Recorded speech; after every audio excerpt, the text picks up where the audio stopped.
Now, another critical piece of communication when it comes to performance, any type of performance, is feedback. How could you possibly know how to grow and develop, get better, mitigate weaknesses, enhance strengths if you don't know how you're doing? So feedback is so critical, and people can get it so wrong.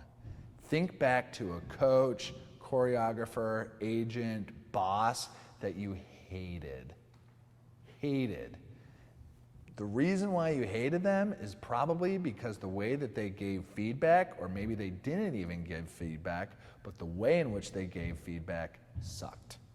It was brutal, it was terrible. We don't want to be in that position.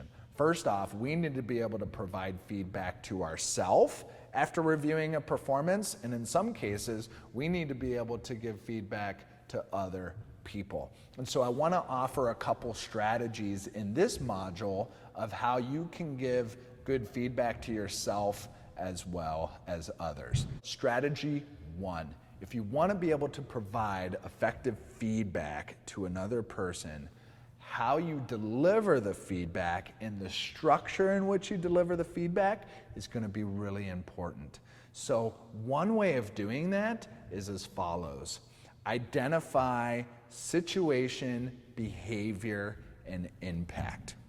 So the way that you do this is you identify, first off, what was the situation that this feedback is occurring in? What was that situation? So when you were having this discussion with me, when it was the fourth quarter and the game was on the line, when you were about ready to close that sales call, whatever it is, you're setting the stage by identifying the situation that whatever feedback you're about to provide was in. Situation. Then you identify the behavior, the clear, specific, concrete, data-driven behavior that you witnessed. So in the fourth quarter, when the game was on the line, I noticed you starting to slouch your shoulders, you threw the ball down, so that's very data-driven behavior. I noticed that as you were attempting to close the sales call, your voice became a lot louder and more demonstrative, almost sounding angry.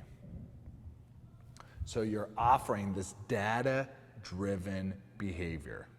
So far, you can't really argue with it if you're receiving this feedback because it's data-driven and you have a very clear understanding of what the situation was. And then lastly, after you've identified the situation, after you have identified that clear, specific, data-driven behavior, you now identify the impact of the behavior.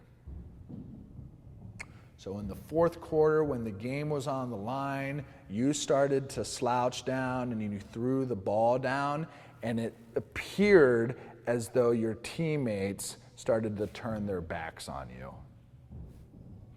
That's very clear feedback.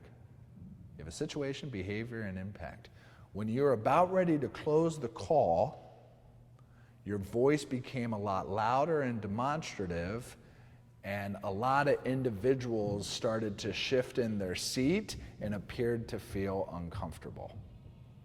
Situation, behavior, impact is a great way to frame and structure and organize feedback to another person. So use it and practice some of these in the Companion Workbook to get a little bit cozy with it.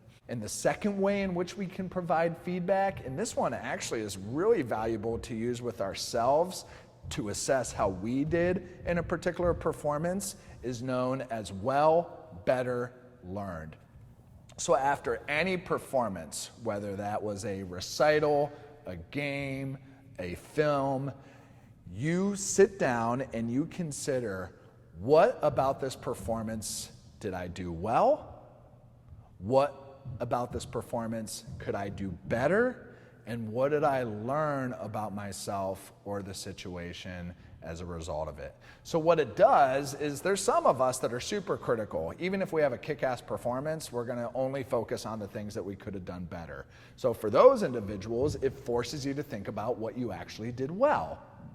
For those super confident narcissists that think they do everything always right all the time, it forces these people to think about where they could actually do better. So it provides a really great holistic way of thinking about feedback for yourself and to provide feedback for another person. And the learned piece really takes it just another little level of depth to be able to identify something really juicy that you got or discovered about yourself or the team in that performance situation as well. So in the Companion Workbook, we also have an exercise for you to identify and think through how could you personally use well, better, learned and apply it to a recent performance that you just went through in order to get the feel for how that process actually goes. So wrapping up the communication section, we talked about how to engage in proper communication in the form of leadership, and also discussed how to engage in proper communication in the form of feedback. You combine your influence with your ability to help people right the ship, and you're gonna be a dangerous leader for many years to come. So keep communicating effectively.